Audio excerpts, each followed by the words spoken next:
Hey everybody, this is DM Mike, and this is video 3 in conducting the music.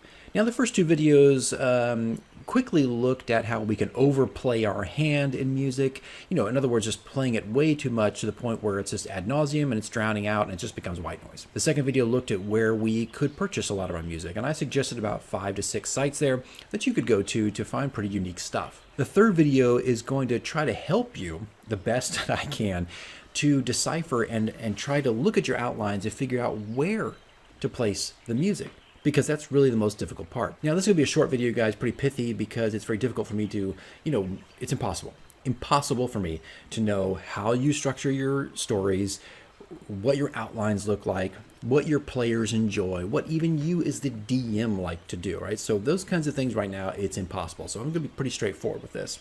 I'm going to assume that most of us are probably just writing bullet point outlines for our adventures, which are it's a pretty simplistic way to go. But basically what you want to do when you are structuring your next session and you want to put some music in there, what you want to be looking for are what the movie industry would call key shots, or keyframing, or key shots. I remember learning some of this stuff back in 10, 15 years ago when I was at the Art Institute for a very short amount of time. And what key shots are is taking very pivotal moments. Let's say, let's use Star Wars as an example. When George Lucas commissioned Ralph McGuire to do key shots, I think of about 4 or 5 separate scenes. There was the introduction of the Millennium Falcon. There was the X-Wing and the TIE Fighter in the trench. There was Luke Skywalker and Leia swinging across the chasm there inside the Death Star. There's Obi-Wan Kenobi and I think it was actually Luke, but Obi-Wan Kenobi and Vader fighting in the hallway. And maybe there's 1 or 2 in there that I've also forgotten. But those were key shots, right? He looked at this 200-page script and picked out 4 or 5 key moments. And that really is the secret sauce to how to, create the music or select the music for your own scenes. In other words, you're looking for key moments in your sessions. Now, not every session is going to have music. Like I say, I can do like 6 sessions, and maybe only 2 or 3 at the most would really have pivotal music. Now, in the first video, I gave you perfect examples of this. I talked about how I had a character and an NPC coming back together after being separated for months, a key shot moment. It needed to have an intensity, an emotional intensity, so I picked the music for that spot.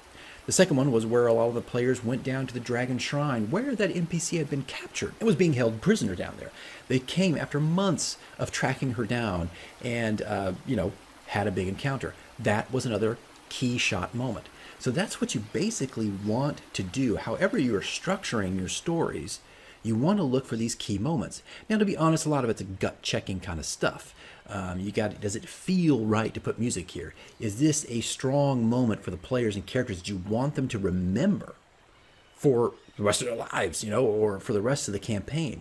So a lot of it is like a kind of this gut check kind of thing. But that's what you want to be looking for, those pivotal turning moments. And they're not always going to be drama filled, like my 2 characters coming back together, but it could be the introduction of an enemy or a villain or someone who died, came back to life. It could be the introduction of a weapon.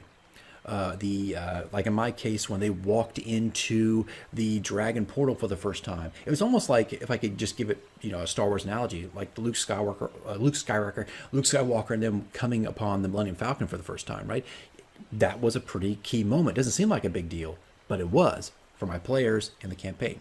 So that's what you really want to do as you're breaking down your sessions and you're creating your outlines. Matter of fact, I'll put a little image up here. Probably one, I'll just choose something, one of my most recent ones. You can see in here where I've kind of selected a moment. And what I typically put in my outlines is, okay, this is where I want this scene to happen. I want this track, this number, this is the title of the track, and I make a playlist on my iTunes and put it on my phone. And when that time comes, I play it.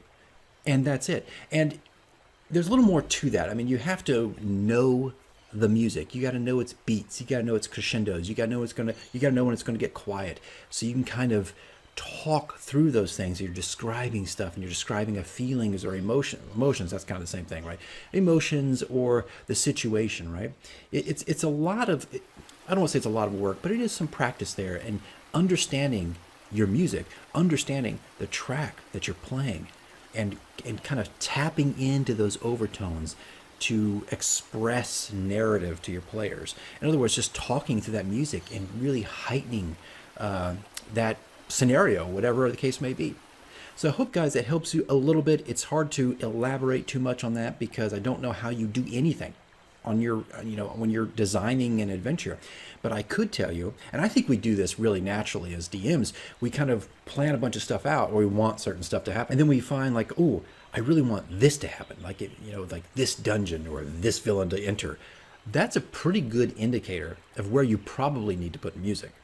Now remember, not every session is going to have music. You will drive yourself insane if you're trying to look at every single session, trying to find that key shot moment and bringing something to life. Again, you start to get into the area of overplaying your hand, playing too much music. Matter of fact, let's go back to the George Lucas Star Wars analogy. Look, he didn't hire concept art for every piece, every moment of that script, right? He chose 4 or 5, maybe a little bit more, key shot moments that were very pivotal to the story.